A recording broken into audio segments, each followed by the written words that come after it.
আসসালামু আলাইকুম প্রিয় বন্ধুরা, আশা করছি সকলে অনেক ভালো আছেন। আজ আমি আপনাদের সঙ্গে একটি নতুন রেসিপি শেয়ার করব, আর তা হলো শীতকালীন ছোট নতুন আলু দিয়ে ভীষণ মজার আলুর দমের রেসিপি। চলুন রেসিপিটি শুরু করে দেই। এখানে আমি ছোট ছোট নতুন আলু নিয়েছি, আর তার সাথে দিয়ে দিচ্ছি 5টি ডিম।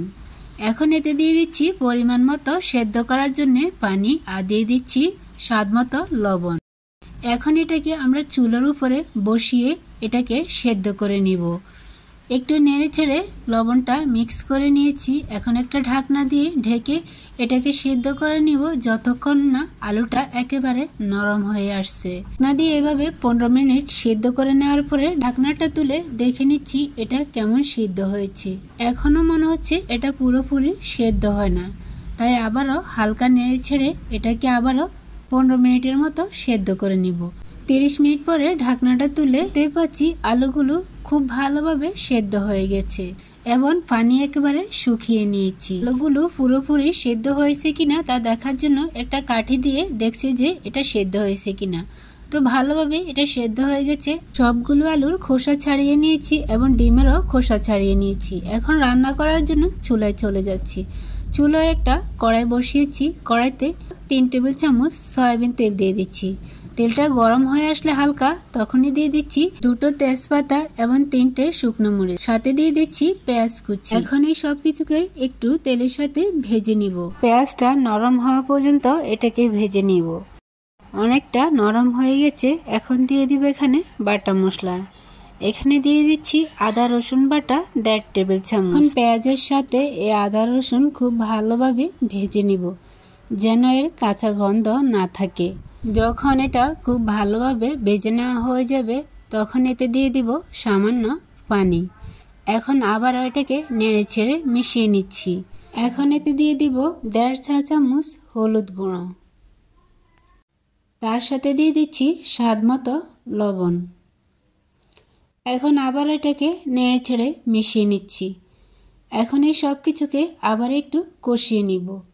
কষানো হয়ে গেলে এখন আবারও দিয়ে দিচ্ছি 1 চা চামচ জিরা গুঁড়ো, 1 চা চামচ গরম মশলা গুঁড়ো, 1 চা চামচ লাল মরিচের গুঁড়ো। এখন এই সব কিছুকে আবারও নেড়ে ছেড়ে মিশিয়ে নিব এবং কিছুক্ষণ কষিয়ে নিব। কিছুক্ষণ নেড়ে ছেড়ে কষিয়ে নেওয়ার পরে এখন এতে দিয়ে দিব টমেটো কুচি। 2টো ছোট সাইজের টমেটো কিউট করে কেটে তারপর এখানে দিয়ে দিচ্ছি। টমেটো কুচি দিয়ে আবার এটাকে সব কিছুর সাথে মিক্স করে নিচ্ছি। মিক্স করা হয়ে গেলে এখানে দিয়ে দিচ্ছি কাঁচামরিচ কুচি। ঝালটা আপনারা যদি বেশি খেতে চান তাহলে বেশি দিবেন। আমি এখানে মিডিয়াম ঝাল দিয়েছি। এখন এটা কষানোর জন্য কিছুটা পানি দিয়ে দিচ্ছি। পানিটা দেওয়া স্কিপ হয়ে গেছে। তারপর আমি একটা ঢাকনা দিয়ে ঢেকে এটাকে কষিয়ে নিব। এটাকে ঢাকনা দিয়ে কষিয়ে নিলে টমেটোটা খুব সহজেই সেদ্ধ হয়ে যাবে। এখন আবারও ঢাকনাটা তুলে এটাকে আবারও নেড়ে ছেড়ে দিচ্ছি। আর দেখতেই পাচ্ছেন টমেটোটা অনেকটা নরম হয়ে গেছে।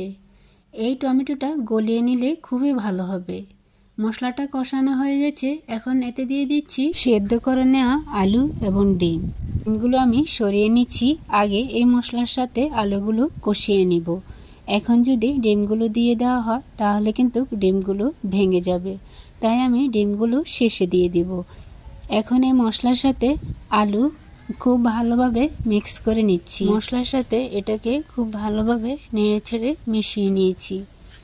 মিশানো হয়ে গেলে এখন একটা ঢাকনা দিয়ে ঢেকে এটাকে কষিয়ে নিব। আলুগুলো খুব ভালোভাবে কষিয়ে নেওয়ার পরে এখন ঢাকনাটা তুলে আবার এটাকে নেড়ে ছেড়ে দিচ্ছি। এই পর্যায়ে আলুগুলো একেবারে সুন্দরভাবে কষানো হয়ে গেছে। এটাকে খুব ভালোভাবে নেড়ে ছেড়ে দেওয়ার পরে এখন এতে দিয়ে দিচ্ছি সেদ্ধ করা ডিমগুলো। এখন আবারও আলুর সাথে ডিমগুলো খুব ভালোভাবে নেড়ে ছেড়ে দিচ্ছি। আলতো হাতে এটাকে নেড়ে ছেড়ে দিতে হবে। এপিট ওপিট খুব ভালোভাবে আলুর সাথে মিশিয়ে নিয়েছি। এখন একটা ঢাকনা দিয়ে ঢেকে এটাকেও কষিয়ে নিব। প্রায় 10 মিনিট ধরে এভাবে আলুর সাথে ডিমগুলো কষিয়ে নিয়েছি। এখন আবারও ঢাকনাটা তুলে এটাকে নেড়ে ছেড়ে দেব। আর এখন এই ডিমের সাথে আলুটা খুব ভালোভাবে কালার হয়ে গেছে। আবারও আলতো হাতে এটাকে নেড়ে ছেড়ে দিয়েছি। এখন এতে দিয়ে দিব পরিমাণ মতো পানি। যেহেতু আমরা এই আলুটাকে খুব ভালোভাবে কষিয়ে নিয়েছি, তাই এখানে পানিটা বেশি দেব না। এভাবে আলুর দম রান্না করে একবার খেয়ে দেখবেন এটা কতটা মজার হয়। যারা আমিষ জাতীয় সবজিটা পছন্দ করেন না কিংবা হঠাৎ করে ঘরে কিছু না থাকলে এইভাবে কিন্তু আপনারা এই আলুর দমটা রান্না করে নিতে পারেন। এটা খেতে হয় দুর্দান্ত। আপনারা যদি বাসায় একবার এভাবে রান্না করে থাকেন তাহলেই বুঝতে পারবেন এটা কতটা মজার। এটা কিন্তু শুধু তরকারি হিসেবেই খাওয়া হয় না, এটা কিন্তু রুটি, পরোটা, লুচি, ফ্রাইড রাইসের সাথেও খেতে খুবই মজার হয়। এটাতে আমি পানি দিয়ে প্রায় 10 মিনিট এটাকে রান্না করে নিয়েছি। আর এই পর্যায়ে ঝোলটা অনেকটা শুকিয়ে গিয়েছে। আর দেখতেই পাচ্ছেন কালারটা কতটা সুন্দর আসছে। আর কিছুটা ঝোল এখান থেকে শুকিয়ে নিব। এটাকে একেবারে মাখা মাখা ঝোল করে নামিয়ে নিব। এই পর্যায়ে আবার এটাকে নেড়ে ছেড়ে দিচ্ছি এবং একটা ঢাকনা দিয়ে ঢেকে এটাকে আরও কিছুক্ষণ রান্না করে নিব। এটা যখন ঝোলটা মাখা মাখা হয়ে যাবে তখনই আমাদের রান্নাটা কমপ্লিট হবে। এখন আবারও ঢাকনাটা তুলে দেখিয়ে দিচ্ছি এটা ঝোলটা কিন্তু অনেকটাই মাখা মাখা হয়ে গেছে। এই পর্যায়ে চুলা থেকে নামিয়ে নেওয়ার আগে এখানে দিয়ে দিচ্ছি কিছু ধনিয়া কুচি। যারা পছন্দ করেন না ধনিয়া পাতাটা তারা চাইলে না দিয়েও এটাকে রান্না করে নিতে পারেন। তবে শীতকালীন এই ধনিয়া পাতা কুচিটা দিলে যে কোনো তরকারির সাথে এটার ফ্লেভারটা খুবই ভালো আসে। আবারও নেড়ে চেড়ে কিছুক্ষণ এটাকে রান্না করে নিব। এতে করে ধনিয়া পাতাটা মোটামুটি সেদ্ধ হয়ে যাবে। এই তো দেখতে পাচ্ছেন আমার কিন্তু রান্নাটা অনেকটাই হয়ে গেছে। কালারটা কিন্তু অনেক বেশি লোভনীয় হয়েছে। আবার এটাকে নেড়ে ছেড়ে দিচ্ছি। আর এই পর্যায়ে আমার কিন্তু ঝোলটা একেবারে মাখা মাখা হয়ে গেছে।